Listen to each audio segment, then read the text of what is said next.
ઈસુની જય. તાળપત્રનો રવિવાર, palm Sunday. આ તાળપત્રના રવિવારની ઉજવણી એ હકીકતમાં જોવા જઈએ તો કોઈ ટ્રેડિશન નથી, પ્રણાલી નથી. આ તાળપત્રનો રવિવાર એ તો એક ખુલાસો છે.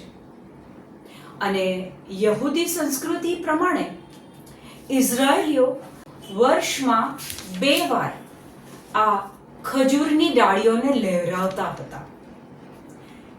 એક તો ધ ફીસ્ટ ઓફ ટેબરનેકલ, તંબુનો તહેવાર આવે ત્યારે એ લોકો ખજૂરની ડાળીઓને લહેરાવે.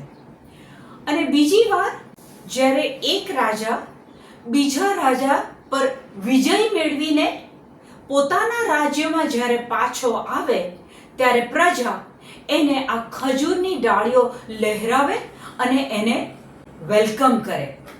તો આ 2 બાબત ઇઝરાયેલી સંસ્કૃતિ અનુસાર થતી હતી. પણ બાઇબલ અનુસાર તાળપત્રનો રવિવાર જો આપણે જોવાનો પ્રયત્ન કરીએ તો જખરિયા 9:9 એમાં ઈસુનો પૃથ્વી પર કુમારી માતા મરિયમથી જન્મ થાય એ પહેલા પ્રભુ જખરિયાને આ બાબત બતાવે છે અને જખરિયા લખે છે. જખરિયા 9:9. ओ सियोन नगरी आनंदोत्सव कर, ओ सियोन नगरी आनंदोत्सव कर, ओ यरूशलेम नगरी हर्षनाद कर, ओ यरूशलेम नगरी हर्षनाद कर, कारण जो તારો રાજા તારી પાસે આવે છે, જો તારો રાજા તારી પાસે આવે છે. તે વિજયવંત થઈને આવે છે, તે વિજયવંત થઈને આવે છે, વિજયવંત થઈને આવે છે. પણ નમ્રપણે ગધેડા પર સવારી કરીને, પણ નમ્રપણે ગધેડા પર સવારી કરીને, ખોલકાને ગધેડીના બચ્ચાને વાહન બનાવીને આવે છે. ખોલકાને ગધેડીના બચ્ચાને વાહન બનાવીને આવે છે. હવે ઈસુ તો પૃથ્વી પર હજી જન્મ્યા નથી એ પહેલા જખરિયાએ આ બાબત બતાવી દીધી છે.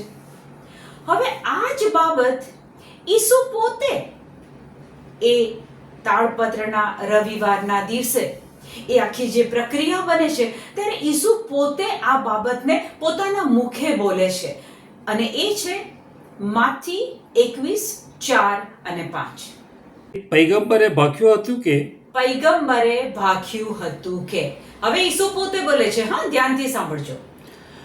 પૈગંબરે ભાખ્યું હતું કે યરૂશલેમને ખબર કરો, યરૂશાલેમને ખબર કરો, જો તારો રાજા તારી પાસે આવે છે, જો તારો રાજા તારી પાસે આવે છે. એ નમ્ર વેશે ગધેડા ઉપર, એ નમ્ર વેશે ગધેડા ઉપર, ભારવાહી પશુના બચ્ચા ઉપર બેસીને આવે છે. ભારવાહી પશુના બચ્ચા ઉપર બેસીને આવે છે. આ જખરિયાની લખેલી બાબત ઈસુ પોતે આપણને આ વચનમાં કહે છે. અર્થાત કે જે બનવાનું હતું એ પહેલેથી પ્રભુએ આપણને બતાવેલું અને ઈસુ હવે જ્યારે એ આખી પ્રક્રિયા એ બાબતમાંથી પસાર થવાના છે ત્યારે આપણને યાદ કરાવે છે. અહીંયા ઈસુ પોતાની જાતને રાજા તરીકે બતાવે છે, ગધેડા પર બેસીને આવનાર નમ્ર રાજા તરીકે. હવે યરૂશાલેમમાં ઈસુ પ્રવેશ કરે છે ત્યારે ઈસુ રાજા તરીકે પ્રવેશ કરે છે. એ પોતાની જાતને ઘેટાના રૂપમાં એ યરૂશાલેમમાં પ્રવેશ કરે છે. અને ઈસુની બાબત અને જૂના કરારની બાબત એક સામ્યતા જોવા મળે છે. મહાપ્રસ્થાનનું પુસ્તક 12મો અધ્યાય અને ત્યાં 3જા વચનમાં મોશે પ્રભુને અમુક સૂચન આપતા હોય છે અને મોશે પ્રભુના સૂચનને લઈને એ આગળ કામ કરતા હોય છે. હવે એક સૂચન આપવામાં આવે છે. મહાપ્રસ્થાન 12:3. ઇઝરાયેલોના આખા સમાજને કહેજો કે, ઇઝરાયેલીઓના આખા સમાજને કહેજો કે આ મહિનાના 10મા દિવસે આ મહિનાના 10મા દિવસે દરેક માણસે કુટુંબ દીઠ એક ઘેટું કે બકરું લેવું. દરેક માણસે કુટુંબ દીઠ એક ઘેટું કે એક બકરું લેવું. એના અનુસંધાનમાં મહાપ્રસ્થાન 12:6. તમારે એને આ મહિનાની 14મી તારીખ સુધી રાખવું તમારે એને આ મહિનાની 14મી તારીખ સુધી રાખવું. અને પછી આખા ઇઝરાયેલી સમાજે સંધ્યા સમયે તેનો વધ કરવો. આખા ઇઝરાયેલી સમાજે સંધ્યા સમયે એનો વધ કરવો. એટલે તમે સમજ્યા કે દરેક કુટુંબમાં એક એક ઘેટું લેવાનું અને પછી આખા ઇઝરાયેલી સમાજે પોતપોતાના કુટુંબવાર એ ઘેટાનો વધ કરવાનો. એટલે કે આ મહિનાની 10મી તારીખે ઘેટું ઘરમાં આવે અને 14મી તારીખે એ વધ થાય. 10, 11, 12, 13 અને 14 એટલે કે 5 દિવસ થાય. હવે આ જ બાબત ઈસુ સાથે કેવી રીતના બને છે એ આપણે નવા કરારમાં જોઈએ. માથી 21 એમાં 4 અને 5.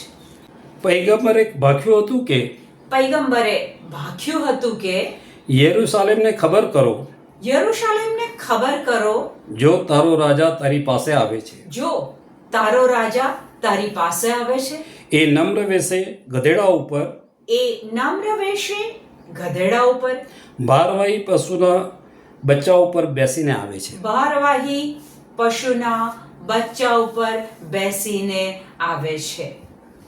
ઈસુ પોતે હવે વાસ્તવિકતા આવી ગઈ. જકરિયાએ ભવિષ્યવાણી કરેલી હવે ઈસુના જીવનની આ વાસ્તવિકતા છે કે ઈસુ પોતે ગધેડા પર બેસે છે અને એ આવે છે, યરૂશાલેમમાં પ્રવેશ કરે છે અને ત્યારે લોકો શું કરે છે? ખજૂરની ડાળીઓથી એમનું સ્વાગત કરે છે. આપણે જોયું કે યહૂદી સમાજમાં જ્યારે રાજા વિજય પ્રાપ્ત કરીને આવે ત્યારે આ પ્રક્રિયા બને છે. ઈસુ એ પોતે વિજય પ્રાપ્ત કરીને પ્રવેશ કરે છે અને ત્યાં ઈસુનું પણ સ્વાગત થાય છે. લોકો કપડાં નીચે બિછાવે છે, ખજૂરની ડાળીઓ નીચે બિછાવે છે અને જય જયકાર કરે છે. 9મા વચનમાં કહે છે 21:9 લોકો એમનું કેવો જય જયકાર કરીને સ્વાગત કરે છે. અને ઈસુની આગળ અને પાછળ ચાતા લોકો પોકાર કરવા લાગ્યા. ઈસુના વેલકમમાં, સ્વાગતમાં લોકો પોકાર કરવા લાગ્યા. દાવીદ પુત્રનો જય જયકાર હો, દાવીદ પુત્રનો જય જયકાર હો, પ્રભુને નામે આવનાર ઉપર આશીર્વાદ ઉતરો, પ્રભુને નામે આવનાર પર આશીર્વાદ ઉતરો, પરમધામમાં જય જયકાર હો, પરમધામમાં જય જયકાર હો. અમુક ટ્રાન્સલેશનમાં કહે છે કે હોસાના. હોસાનાનો મતલબ શું થયો? હોસાનાનો મતલબ થાય છે કે અમને છોડાવો, આજે અમને છોડાવો, અમને મુક્તિ આપ. હવે આ હોસાનાનો મતલબ એ વખતના સમય પ્રમાણે આપણે જોઈએ તો એ વખતે રોમન સામ્રાજ્ય હતું. રોમનો એ લોકો ઉપર પુષ્કળ અત્યાચાર કરતા હતા. લોકોને કેટલો ત્રાસ વેઠવો પડતો તો, લોકોના મૃત્યુ થતા હતા અને લોકો એમાંથી છૂટવા માંગતા હતા. એટલે લોકો જ્યારે ઈસુ આવે છે ત્યારે આ જય જયકાર કરે છે, હોસાના બોલે છે. હોસાના એટલા માટે બોલે છે કે તું અમને છોડાવ. પણ ઈસુ તો છોડાવવા તો આવેલા જ, પણ રોમન સામ્રાજ્યના ત્રાસથી છોડાવવા નહોતા આવ્યા. ઈસુ તો આપણને મૃત્યુમાંથી છોડાવવા આવેલા. એ વખતની સમજ એવી હતી કે રોમન સામ્રાજ્યમાંથી છોડાવવા ઈસુ આવ્યા છે, પણ ઈસુ એક ક્ષણિક છુટકારા માટે નહોતા આવ્યા. ઈસુ તો આપણને કાયમી છુટકારો, મૃત્યુમાંથી છુટકારો આપવા આવેલા. એ વિશે હું તમને આગળ કહીશ. પણ ઈસુ તાળપત્રના દિવસે પ્રવેશ પામે છે, યરૂશાલેમમાં પ્રવેશ પામે છે. જે પ્રમાણે મહાપ્રસ્થાન 12:3 અને 6 એ બેમાં ક્લિયર 5 દિવસ મળ્યા છે. 10મીએ ઘેટું લાવે છે, એટલે કે 10, 11, 12, 13 અને 14, 14મીએ વધ કરવામાં આવે છે. અને ઈસુ પણ તાળપત્રના દિવસે યરુશાલેમમાં પ્રવેશ પામે છે.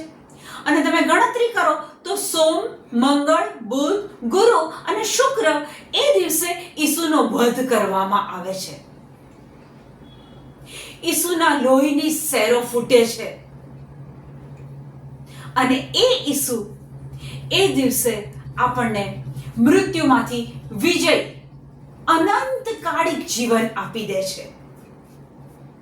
એનું પણ વર્ણન આપણને બાઇબલમાં જોવા મળે છે અને એ છે દર્શન 1:18.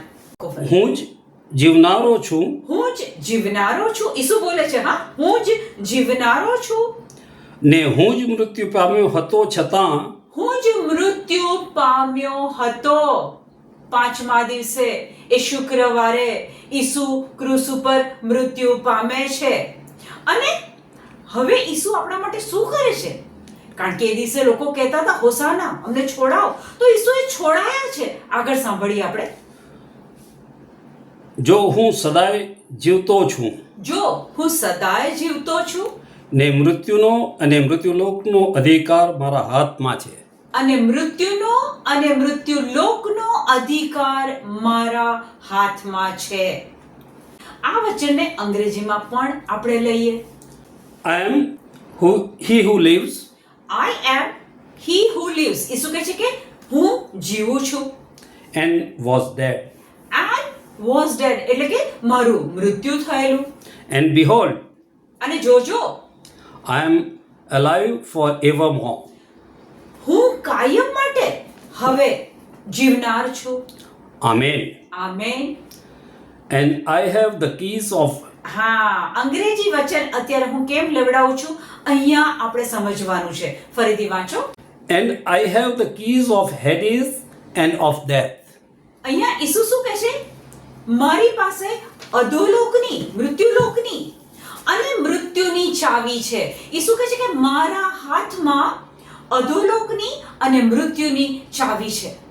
અર્થાત કે શુક્રવારે ઈસુ જ્યારે ક્રૂસ ઉપર વધેરાઈ જાય છે અને જ્યારે એમને કબરમાં દફનાવવામાં આવે છે, ત્યાં આપણને એ નથી ખબર કે ઈસુએ કબરમાં જઈને શું કર્યું. આ વચન આપણને બતાવે છે કે ઈસુ કબરમાં ગયા અને ત્યાંથી મૃત્યુલોકની ચાવી, મૃત્યુની ચાવી ઈસુએ એ શૈતાન પાસેથી છીનવી લીધી અને ત્રીજા દિવસે ઈસુ પુનરુત્થાન પામ્યા. અને હવે ઈસુ આપણને કહે છે કે હવે ચિંતા ના કરશો, મેં તમને મુક્તિ આપી દીધી છે, મેં તમને છોડાવી દીધા છે મૃત્યુલોકમાંથી, મૃત્યુમાંથી મેં તમને છોડાવી દીધા છે. અને ઈસુ કહે છે ચાવી મારી પાસે છે, મારી પાસે આવો, મારામાં વિશ્વાસ રાખો, મારા એ બલિદાનમાં વિશ્વાસ રાખો, કારણ કે મેં કિંમત ચૂકવીને તમને ખરીદી લીધા છે, તમને છોડાવી દીધા છે મૃત્યુમાંથી.